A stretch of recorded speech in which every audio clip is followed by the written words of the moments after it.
Reincarnated into a new world, Chen Changan is ready for the life of a comic protagonist with OP abilities and an easy life. Much to his dismay, what he gets is quite the opposite. With no powers available to him and unable to even use the Kai that humans in this world can, he's left defenseless. After a long period of suffering, he awakens something known as the Invincible Field. Now, armed with this otherworldly power, his life is going to take a turn for the better. Between his power, the disciples he'll come to accept, and the immortals he'll one day fight, Chen is in for a wild ride. Inside a temple in the dead of night, a young man named Chen Changan sits at the altar. His clothing worn, his body tired, he lays in place, fantasizing about all sorts of food dishes. Chen is a traverser, a human who has traveled to a new world. However, his situation is far different from what you would have expected. Unlike the traversers in shows and comics, he was sent into this, the world of immortals, with no powers at all. With his meridians blocked, he was basically a cripple, unable to fight. One kind old man was good enough to take him in anyways. Coming from a broken sect, you saw something in Chen that nobody else did. His life has been quite hard though. Possessing the legendary eternal body along with Tang Seng attributes makes him the most tempting meal possible for monsters and demons. Because of his body, he's been cursed to suffer injuries and hardships as demons constantly pursue him. Even the old man's sect was attacked because of him. After yelling out at this world's god for putting him in this situation, Chen decides to go to sleep. With how long it's been since he's eaten, he needs to save all the energy he can. Hopefully, the old man will be back later with some food. As Chen lays down, the woman from outside suddenly appears beside him. Almost instantly, she makes an attempt at seducing Chen. He, however, is not interested in such a sudden and random development. Struggling to get away from the woman, he asks whether she is even human or a ghost. To his horror, she answers that she's a ghost. Demanding that he give her the eternal body, the woman bites into Chen's shoulder, leaving a huge wound. The injured protagonist wonders if he's dying once again. Then, out of nowhere, a window appears in front of him. It reads out that the invincible domain system has been opened for the host. Within a 2-meter distance from his body, Chen now has an invincibility field. He himself is the master of this field, his confidence restored. Chen faces the ghost woman. Though she tells him he doesn't stand a chance against her, Chen is determined to win with this new power. When he shoots his fist forward in a punch, a pillar of gold light shoots down from the skies above and burns the ghost away. While Chen celebrates his victory, a window pops up again. He learns that he can gain field points. For every 100 points he gets, his field will increase by 1 meter. If he can expand his field far enough, he become the ruler of the entire continent. Unfortunately, the window then tells him the host must explore how to get these points by himself. Annoyed and tired, Chen collapses from starvation. After waking, he finds all he has to eat is soil. Though Chen's not desperate enough to eat it just yet, he also wonders how the ghost from earlier even got into the temple. After all, the old man cast a barrier on this place that should have stopped her. As he worries for the old man, Chen tries to go out and look for him. Unfortunately, it turns out the invincible field is a fixed space. It doesn't move around with Chen's body. When he tries to exit it, he feels an incredible pain. Since he can't leave the field, Chen tries to think of ways to get field points. Right then, a cute young lady and a brick wall of a man crash into the temple. The man, like Xiao, attacks Chen when he demands food from him. The invincible field fully erases Xiao's attack though, leaving him shocked. Deciding to go all out, he rushes at Chen with his own sword out. This is exactly what Chen wanted. Once the man enters the field, Chen easily grabs his sword, cracks it apart, and kills Xiao with his own broken blade. The system window pops up once again to tell Chen he's gained 500 field points. With this, the field expands to cover almost the whole temple. Chen heads to Xiao's body and finds a storage ring. The boy is excited by the thought of finding food inside. The girl who came along with Xiao introduces herself. She, Ling Bauer, is a member of the Nine Swords sect. She set out with other disciples to find an immortal treasure that has come to the world. Lag Xiao, however, killed all of them except her. As she thanks him, Chen has her open Xiao's storage ring. Inside, he finds a roast chicken, which leaves him overjoyed. While he eats, Ling wonders just how powerful he must be to defeat Xiao so easily. Kneeling down, she thanks Chen again for saving her and makes a request. She wants to be his disciple. Though hesitant since he has nothing to teach her, Chen accepts Ling as his disciple. He needs someone to get him food from outside the field after all. Once their agreement is made, the system window tells Chen he's gained another 100 points from the act. Later, a high-level tiger demon is lurking around. Baited by the smell of Chen's eternal body, it wishes to consume him. When Ling tells him of this, he's only excited by the creature's appearance, free field points. Heading outside, he lures the tiger closer with his field. Ling is terrified by his actions when it seems like he's just waiting to be attacked. Chen has other plans though. As soon as the tiger enters his field, Chen freezes it in the air. In this area, reality is whatever he wants it to be. When Ling can't cut the tiger with her sword, Chen simply takes it from her and cuts the beast down himself. With this, he gains a whopping 800 field points and sees his system upgrade is available. Chen tells Ling to cut up the tiger's meat while he investigates this. After ordering the system to use his field points and upgrade, he receives knowledge of a new skill he's gained, all living things. This new skill allows Chen to breathe life into being and control everything in his field in a subtle manner. To test the first ability, he takes a simple weed and transforms it into a nature spirit that looks like a fairy. He names the spirit Xiaoban and then creates a pill for Ling as well. When she consumes it, her power is boosted by a massive amount, reaching a whole new level. Chen learns that whenever a disciple of his raises their level, he'll get field points for it. After this, another strange thing occurs. From the sky above them, a rusted old sword falls in a beam of golden light. Ling reveals this must be the immortal treasure she was tracking. Just last night, it fell from the upper realm when someone caused a huge pillar of energy to puncture it. Chen picks the sword up and uses his skill to repair it. Since he's already unbeatable in his field, he just gives the sword over to Ling. She's overwhelmed by the power she feels from it and once again is grateful for having such a kind master. After Chen repairs the temple from the damages taken over time, even more people arrive. Li Beishan, the Lord of Light, shows Sek and Shu Kantu, leader of Ghost Bone's sect. The two have come in search of the immortal treasure. When they begin arguing over who will own the treasure and this mountain it's landed on, Chen makes his presence known. How can they discuss such things when the owner of this mountain is already right here? Li Beishan and Shu Kantu both turn and talk down to Chen. They insult him for being immortal and decide that he's too weak to make the kind of claims he's making. Then the two float into the air and out of Chen's invincibility field. With no way to attack them, he simply stands there and plans. Luckily, Ling is so offended by their words that she manages to lure Li Beishan down to the ground. Now in the field, he continues talking down to Chen. Ling only gets madder at this and tells Chen about Lei's evil deeds. It was on his orders that Lai Xiao killed all her sect brothers. If it weren't for his overwhelming power, she'd kill him right where he stands. Hearing this, Beishan shoots forward a weapon to hit her. Using the power of his field, Chen catches the weapon and goes on to do something that shocks everyone. He seals Beishan's Kai to the lowest level possible and greatly weakens him. With this, he tells Ling that she can take her revenge on the man. Turning to Beishan, Ling leaps forward with the immortal sword she's been gifted. When she swings it, a gold beam of energy shoots out and completely vaporizes Beishan's body. When he sees the sword's power,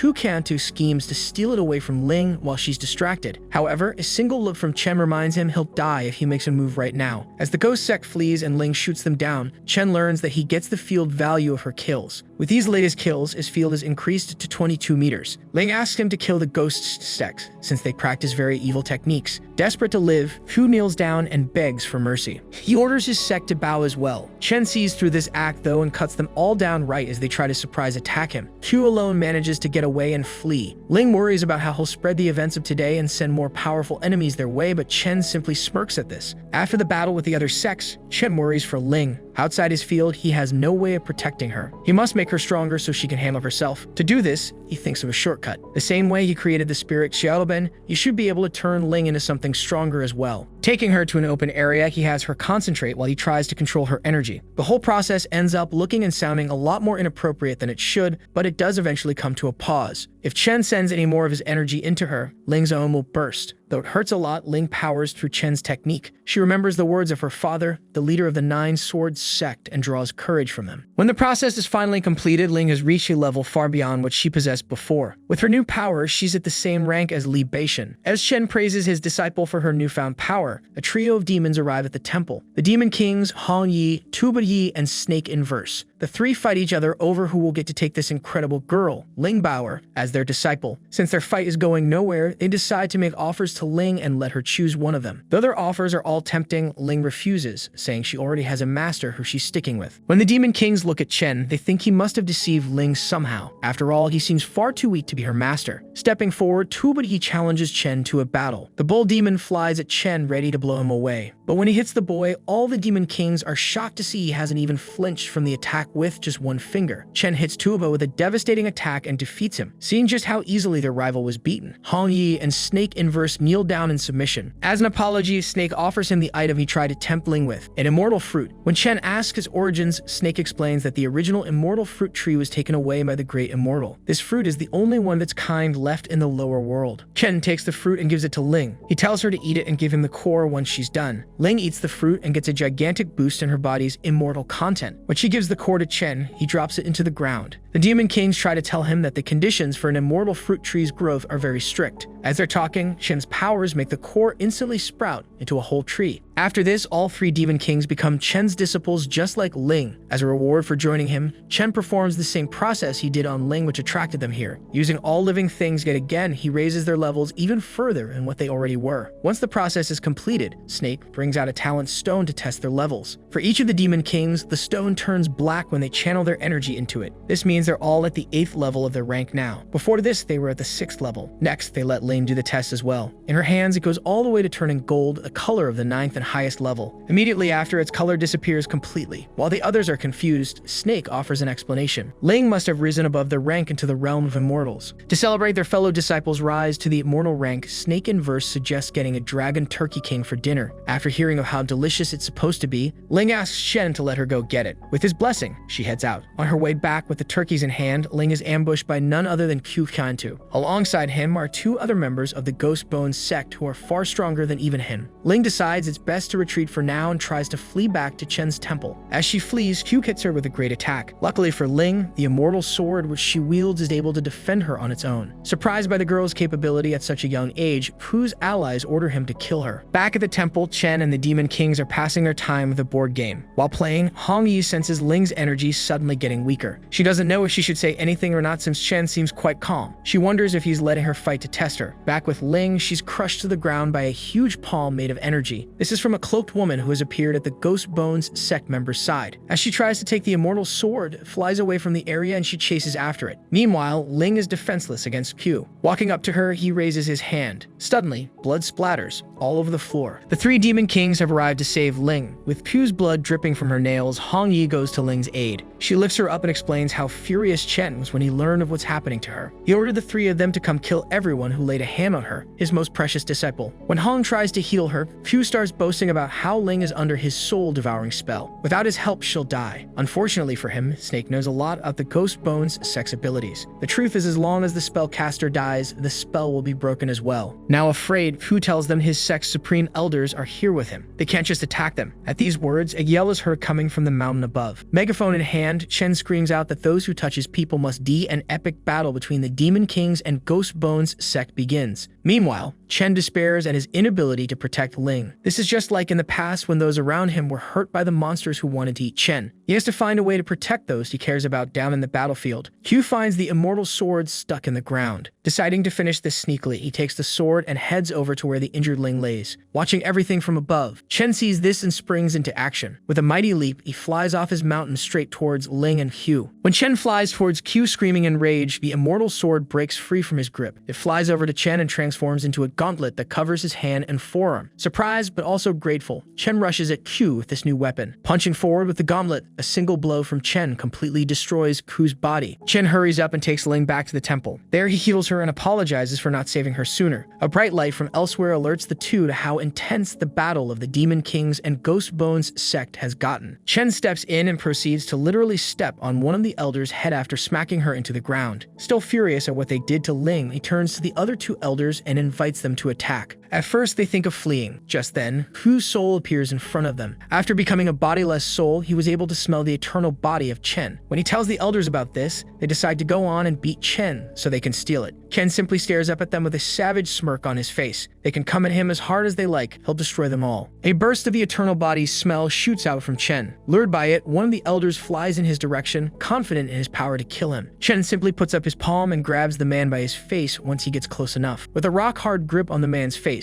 Chen proceeds to smash his body into the ground over and over until his life leaves him. The system window pops up to tell Chen he's gained a full 1,200 field points from this single kill. This is a jackpot to him since there are still 2 more elders here of the same level for him to kill. When the last elder, a woman with a double-sided sword, tries to flee, Chen traps her. Using his powers, he performs the same process he did on Ling and the Demon Kings. He raises the elder's level by a great amount before killing her for her field points. The raise in level allows Chen to get a hopping 2,000 points from this kill. Unfortunately, the process fails on the 3rd and final elder. A system pop-up reveals that his upgrade ability has now been limited to once a month to avoid abusing it. He can also upgrade the system once more, much like when he first did and gained all living things. The cost for this will be 5,000 field points. Currently holds 5,250 50. Chen decides to use the points to upgrade his field for now. After upgrading it to reach a full 74 meters, he calls out Ku's hiding soul. After seeing everything Chen is capable of, he begs forgiveness and offers all his knowledge and assets. Chen sees how useful he can be, but he can't take Ku's offers. After how much he caused Ling to be hurt, his fate should be decided by her. He hands Ku's soul to Snake and tells him to give it to Ling when she wakes up. After the events of the fight with Ghost Bone's sect, Chen and his disciples are having dinner over a bonfire. While the rest eat, he worries about the slow progress of his plans. He wants to expand his field to the entire mountain range of the region, but it's still only 74 meters. To fix this, he comes up with a plan to use the smell of the immortal sword and attract as many demons as possible to his field. By killing them, he should be able to expand it quite a bit. Unfortunately, even after 4 hours, there's zero progress. Ku's soul reveals the reason to Chen. The 3 demon kings living here have such terrifying energy that lesser demons don't dare come near. Ever the problem solver, Chen just seals away all their energy and has the sword send out its energy again. Quickly, hordes upon hordes of demons come down onto the temple. Hundreds, if not thousands, come in search of the immortal sword and are all immediately slaughtered by Chen without a second thought. While his disciples and Xu stand in awe of what just happened, Chen himself is disappointed. Even after all that, he only got 3,400 field points. He needs to get 5,000 to upgrade the system. Turning to the 3 demon kings, Chen gives them an order. They are to go spread word of the immortal sword to every top-level demon they can find. He needs all the field points he can get. Chen tells Hong Yi and Tuba Yi to go spread word of the immortal treasure. Meanwhile, Snake Inverse is to head to the Yunzhou area. There, Chen wants him to gather info on the longevity sect, which once lived there along with their master. If he finds the master, Snake must protect him at any cost. A week passes before they know it. On this day, Chen meets a pair of men in white robes who have come to the door of his temple. At first, Chen believes they're here for the immortal sword, but he soon learns the truth. These two are Ling's father, Lin Qingshan, and grandfather, Ling Hai, the master and elder of 9 Sword Sect respectively. Qingshan is quick to insult Chen when he hears his daughter call him master. She tries to calm him down, but the man continues talking down at Chen, not believing he's truly that powerful. As he's speaking, Hong Yi and Tuba Yi return to the temple. They're about to attack him since they believe he's here for the immortal sword. Similarly, Qingshan is preparing to fight as well, thinking they're unreasonable and bloodthirsty. Luckily, the whole situation is diffused when Ling Baoer walks forward and speaks to the demons. When she explains who the man is, they instantly relax and greet Qingshan, shocking the man. His surprise only goes further when the demon calls Chen master. Qingshan and Ling Hai can both tell Chen must truly be a fearsome being now, but they're determined in their goal. They're here to take Ling Baoer away. There are immortals coming in search of the immortal sword soon, and they don't believe Chen can protect her from such a thing. They start warning him about Xu Qiantu and call him a vicious and dangerous person. Suddenly, Xu's soul jumps in and starts ranting about how they're wrong and he's only here to serve his master now. Seeing the man's condition, the 9 Sword Sect members are left speechless. Chen can sense the men still doubt his power, so he just waits. The high-level demons Hong and Tuba gather will be here soon. When they arrive, Qingshan and Ling Hai are terrified by the presence of 10 demon kings at once. Chen, on the other hand, is completely relaxed. Using his invincibility field to the fullest, he exterminates the demon kings all at once in a single move. While the men look on in horror, Chen perceives his system pop up. He now has 15,450 field points. Using the points, he upgrades the system at once and gains a new skill, True Solution of the Immortal Path. Using this, he can form a smaller field around himself that hides the smell of the eternal body and its appearance as well. He also receives a gift package for upgrading the system. From this package, he gets the function Mirror Flower and Water Moon. He also receives an experience card Immortal Wave Forever. This card can be used to transform any one object into an immortal artifact. Using this card on his Invincible Field itself, Chen transforms his field into an immortal land. Suddenly, Chen senses something strange. The tiny spirit he created, Xiaoben, has turned into a completely human-looking young girl. After seeing the true extent of Chen's abilities, Ling's father and grandfather are happy to leave her in his care. While leaving, they apologize for insulting Chen's power and promise to work to his benefit in the future. Once they're gone, Xiaoben, who has been in Chen's arms the whole time, transforms back to her tiny spirit form. Hong Yi explains that Xiaoben has stepped onto the demon path of growth. This is something that took Hong herself many years, and Xiaoben managed it in a single day. Hong is sure she's a genius, but she currently doesn't have the energy or control to maintain her other form. If she can find a suitable method of energy cultivation, she should be able to stay in her larger form and even gain new features. Chen thinks of some rather indecent things upon hearing this and instructs Hong Yi to take Xiaoben to her sect. There, she is to train her in the cultivation method that will be best for her. A few days later, Chen is seen testing his other new ability. Mirror Flower's Water Moon allows him to create a complete clone of himself. This clone's strength is decided by how many field points Chen uses to create it. Once the clone dies, Chen only receives its memories. Unfortunately, he's unable to experiment with the technique any further as he has very little field points left. Right as he's moping over this, Ling senses demonic energy from nearby. Standing to face whatever's coming, Chen once again has a smile on his face. To both Chen and Ling's surprise, the person that enters the temple is not a monster but a beautiful white-haired woman. She introduces herself as Bai Yu of the ancient Fox sect, the sect Hong Ye is from. Bai Yu reveals that she's here to pass on a message from Hong Yi. Hong and Xiaoben are currently imprisoned by the Empress Ningsu, who rules the Fox Demon sect. Over in the Nine Swords sect, sinister things are afoot. Several powerful individuals have descended in search of the immortal sword and Chen Changan. Meanwhile, in the Fox sect, Ningsu speaks to Hong Yi and tells her about this development. Her so-called master won't be alive for much longer, so she should just give up and stay here. Back with Chen, a strange energy starts gathering over the temple. Bai Yu senses this as the energy of immortals who have descended from the upper realm. Looking at Chen, she sees a dark expression on his face. At first, she thinks this is because of the immortals he must have also sensed. However, Chen shows that his fury is purely towards Ningsu for imprisoning his precious disciple. As Bai stands in shock at how much Chen seems to care for Hong Yi, he gives her a message. If Ningsu doesn't release Hong Yi and Xiaoben in 3 days' time, the consequences he'll bring will be her own fault. Before she leaves, Bai asks Chen what he plans to do about the immortals. Chen simply asks if they're strong and says that he's looking forward to their arrival if they are. As not 1, not 2, but 12 immortal generals descend to Chen Changan's temple, Ningsu and her followers watch the events through a secret technique. At the temple, the immortal generals see that Chen's temple and the surroundings have been turned into an immortal land. This is unacceptable to them, and they decide to take the land to the upper realm with them. Down in the temple, Chen, Ling, and Tuoba stand alone against the immortals. Chen is confident even while the other two cower, but this confidence quickly turns to rage. The immortals throw down the beaten and broken body of none other than Ling Hai, Ling's grandfather. In their search for the immortal sword, these immortals destroy the Nine Swords sect. Own of the immortals shoot down an attack, but Ling manages to cut it away with the immortal sword in a state of fury. The immortal shoots another attack, its ego hurt by this mortal wielding the immortal sword. Chen jumps in just in time to erase the attack, shocking the generals. As Ling cries over her sect's destruction, Chen is once again reminded of what his own sect and old man went through in the past. His anger reaches a peak and he grasps the immortal sword. He will kill all these immortals who avenge her sect. He generals above attempt to use a secret technique to call the sword to them but are shocked when it doesn't respond. The sword refuses to leave Chen. They come closer to try again, but this brings them into Chen's invincibility field and seals their fate. One of the generals prepares a terrific thunder spell to lay waste to Chen. As the thunder cracks down at Chen, it curves away at the last moment and shoots off, shocking the immortals. Chen questions if they're really this weak, offending the generals yet again. Altogether, they fly towards him with attacks at the ready. When Chen swings the immortal sword, they're forced to take a step back. To their shock, Chen's single swing was powerful enough to open a crack between the realms themselves. Seeing how casually he treats this, the immortals' attitude greatly changes. They have realized that this will not be an easy fight. If anything, they might actually die. In an attempt to overwhelm him with numbers, they rush Chen from every side. Within his field, though, Chen is the ultimate power. He freezes them all in place and tells Ling to watch. She should see justice being served to those that harmed her family and sect. Even as the immortals beg for their lives and make threats about the highest god coming for him, Chen doesn't budge. With a tidal wave of incredible flames, he burns every one of the immortals to nothing more than ashes. Over in the ancient Fox sect, Ningsu stands in awe of what she's seen. Those were no ordinary flames. Chen Changan just used divine fire. After killing the immortals' bodies, Chen transforms their power into pills to be consumed. Suddenly, he panics at the thought of his field points. He isn't sure if the system recognizes immortals and if he'll even get any points for killing them. Thankfully, the system pop-up shows that he has indeed gotten points. They're just so made that the system needs time to calculate and load them all. Out of nowhere, Ling embraces her master and breaks down in tears. Chen can only look at her in uncertainty. He wishes to tell them the full truth about himself, but he isn't sure how she'll respond. Later, Ningsu and Bai Yu enter the temple grounds while Chen is having some tea. When Ningsu announces that they're here to apologize for their actions, Chen sternly tells them to sit down. Ningsu begs Chen to simply take her life as punishment for imprisoning his people. Bai Yu can accept this and jumps in as well. She tells Chen that he can do whatever he likes to her if he leaves Ningsu and the Fox sect alone. Chen tells her to prove her resolve and begins striking her all over with a stick. Watching from the side, Ningsu realizes how little her and her people truly are compared to this man. He's doing all this just to display his superiority. Unknown Unknown to her, Chen is simply unblocking some of Baiyu's clogged meridians. Ningsu jumps in front of Chen's stick and begs him to stop torturing Baiyu. Deciding to stop, Chen tells her that he'll forgive the Fox sect for Hong Yi's sake. Then, surprisingly, he gives them an immortal fruit and tells them it's a gift for letting Hong Yi train Xiaoben in their sect. After they leave, Chen finally receives the system pop-up that shows how many field points he's gotten. However, he can't help but scream out at seeing just how many there are. 240,050 points. The end for now. Check out this next manhwa recap appearing on screen right now.